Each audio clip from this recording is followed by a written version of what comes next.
Oh, quelle occasion! Et ça revient encore fier. Gallagher qui reçoit et va peut-être organiser un 2 contre 1 avec Dadonov. Et XHEKAJ va venir passer le message à Brown. Et voilà un tir. Suzuki, fin, tir.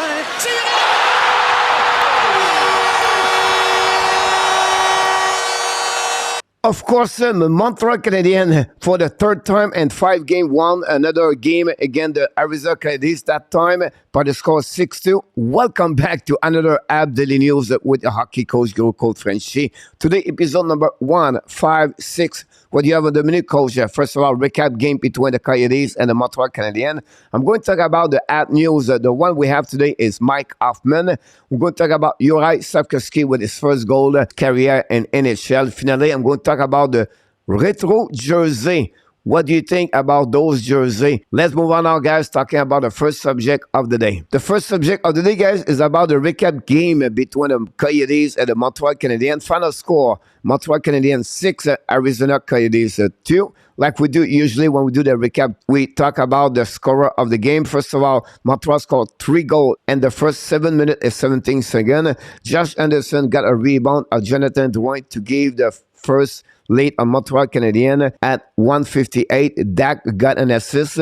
Then at 4:13, Cole Caulfield scored his 4th of the year with a wrist shot over the blocker of Ingren. Then 3 minutes, 4 seconds later, this was the time for Gallagher to celebrate his first time of the year with his first goal. Savard got an assist on that one, and it was a great performance of Gallagher. It was a 2-1 with that enough. Gallagher hold the puck until to the last minute, and then he wrist shot the puck, and Ingrid cannot do anything. The rest of the period, most of the time, Montreal dominate. Martin St-Louis is really happy about this, but really what happening during this first period, guys, was all about XHEKAJ, the Wi-Fi, because yes, he did for the first time in NHL, Wi-Fi for the Montreal Canadiens, and the fans was all standing ovation for ARBER XHEKAJ. Then I want to talk about this guy is that during the second period is Juraj Slafkovsky, guys, scored his first goal in NHL at 8:17 after he stole the puck from the board. Is coming down to Ingren and a wrist shot. Again, Ingren have a very difficult time about this. Then I want to give you a chance to listening how the fans in Montreal act against the goal of Juraj Slafkovsky.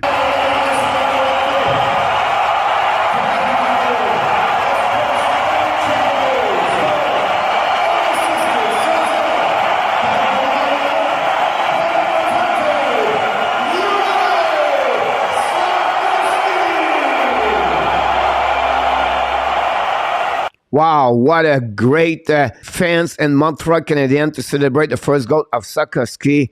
The kid, a very good game for the Montreal yesterday. We didn't see this on the graphic, guys, but Nick Suzuki scored at the end of the second period on the penalty shot. A move like Pavel Datsyuk did many years ago. And let's see how he did it, Nick Suzuki, tonight.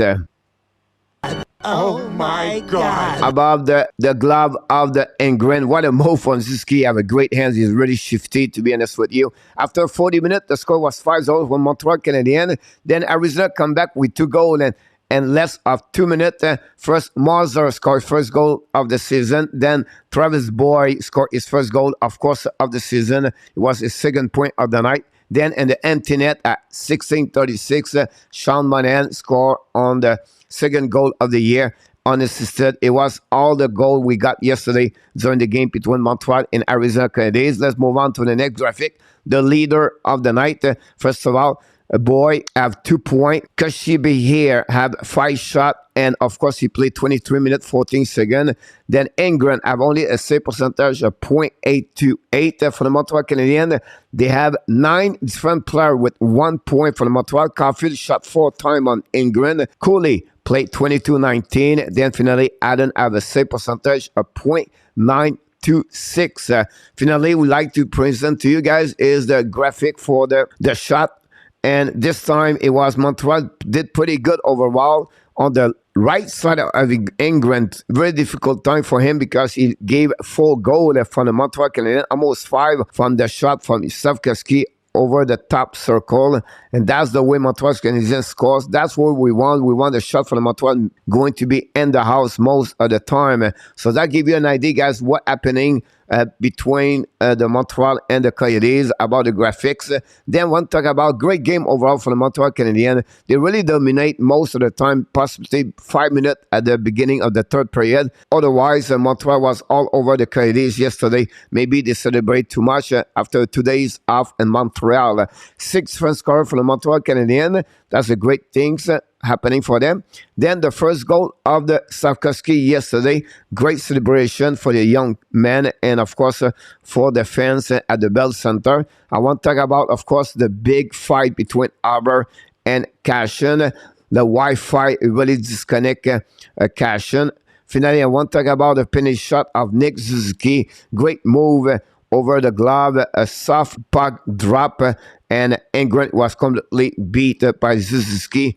And finally, I want to talk about another performance of Montreal Canadiens, 0-3 for opponent team on power play. Montreal is over 92% now, and the top 6 in NHL on this. Finally, I want to talk about the TOI was really well done overall by Martin St. Louis. If you check those TOI, everybody played most of the minute, only HOFFMAN and Drouin, less of 13 minutes. And it was almost the same for the defensemen. Really great by the staff of Montreal to sharing most of the minute between the 20 players on the ice for Montreal yesterday.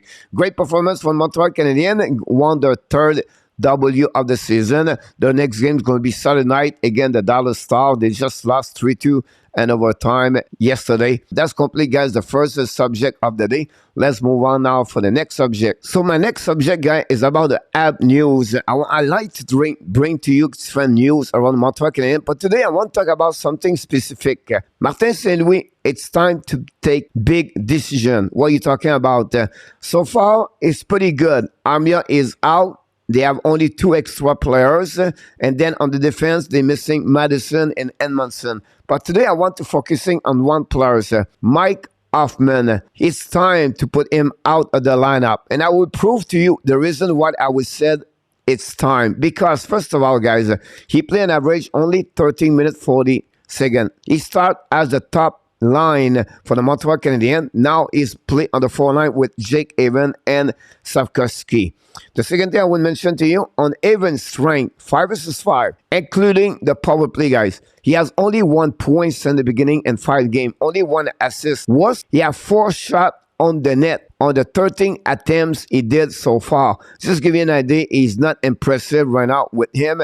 He's supposed to be a specialist in power play. He has 0 point, guys. Unbelievable what Mike Hoffman is doing right now. I think it's time for Martin St. Louis to take a big decision. Let's show to you guys different analytic data I got from a specific website. Hoffman should be removed of the lineup, at least a healthy scratch for 1 or 2 games. So the first graphic, guys, is about Mike Hoffman. Look his number, how they are decreasing since he's with the Montreal Canadiens in 2021 to 2023. His WAR is now dropped at 3%. His even strength offense is -1. Again, he dropped of 1%. Then his even defense is increasing on that area with +4. Power play, guy. This is why he was supposed to become the great asset for the Montreal Canadiens. Is decreasing of -13%. This is unbelievable. He does not play on PK. His penalty dropped at -2. And his finishing, put the puck in the net, is -4. Just give you an idea when now Mike Hoffman struggles since with the Montreal Canadiens. The next graphic I want to talk about, this is, guys, a shot in the net for the Montreal Canadiens. Those 5 areas, nothing is close to the net, no rebound, and you have barely 4 shots hit the net, almost like 13 to 15 feet from the net. That's the reason I mentioned to you, Hoffman should be removed. The next graphic I want to talk about, guys, is this. 0.25 expected goal per 60 minute play in 2022. He's 0 goal from 0.29 expected goal during 60-minute play so far.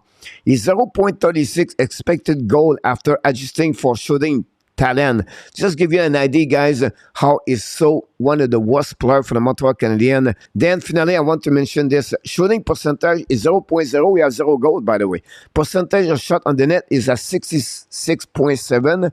His average shot distance, guy, 43.9. Expected goal per shot, 0.04. This is really bad. And then expected goal per shot after adjusting for shooting talent is 0.05, not better. And then percentage shot that generate rebound shot, 0, guys. 0.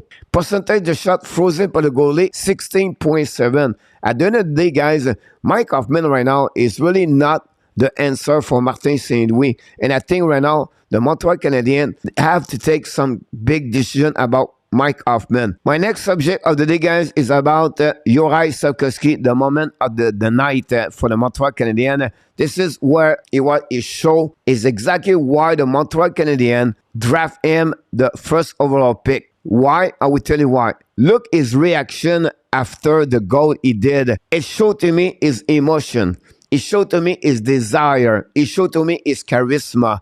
And that's what they like from the kid. Look his face.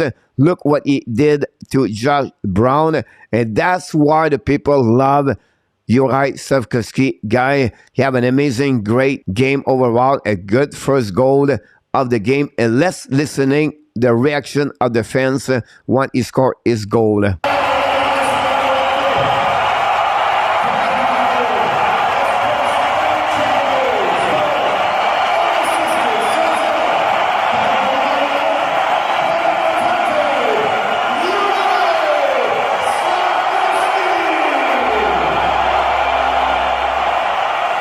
Unbelievable, the fans at the Bell Center, standing ovation to the young kid, the smile from the bench beside Gallagher.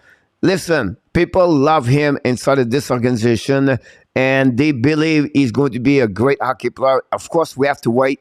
I don't know what's his next for him. I don't know if he's going to stay with Montreal. I don't know if he's going to be a Laval Rocket. Whatsoever happening right now, we have to enjoy what's happening with Juraj Slafkovsky, and we'll see what's happening for the next couple of days. One, Joel Armia is going to be back in the lineup. What will be the big move from the Montreal Canadiens with the extra forward? This complete, guys, another subject of the day. Let's move on for the last one of the episode 156. So the last one, guys, is... I want to talk about is the retro jersey from each team in NHL. Yesterday, the NHL announced with the company Adidas the new jersey, and you can see those 32 teams right there with the new jersey.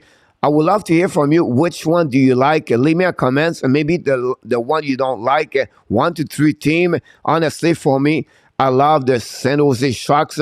The green one represents the Golden Seal in 1967. I love the Minnesota Wild because they represent the Minnesota North Star, the green one on the second row. I love the Los Angeles King at the bottom, represent the 1967 jersey for the Kings.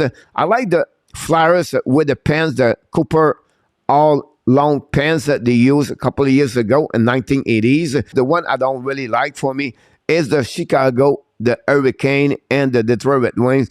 It's too much simple for me. The retro jersey for the NHL 2022-2023. That's complete, guys. All the subject we have today for you for episode 156. Wow. Montreal Canadiens won the game 6-2 against Arizona Coyotes. We talk about Slafkovsky, Mike Hoffman, NHL retro jersey.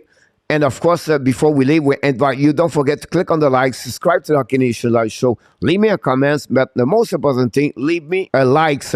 With likes that grow our channel, and we really important for us to reach the next milestone of 6,000 subscribers. Until my next video, we want to remind you, of course, you have greatness inside of you, and we wish you an amazing, blessing day, everybody.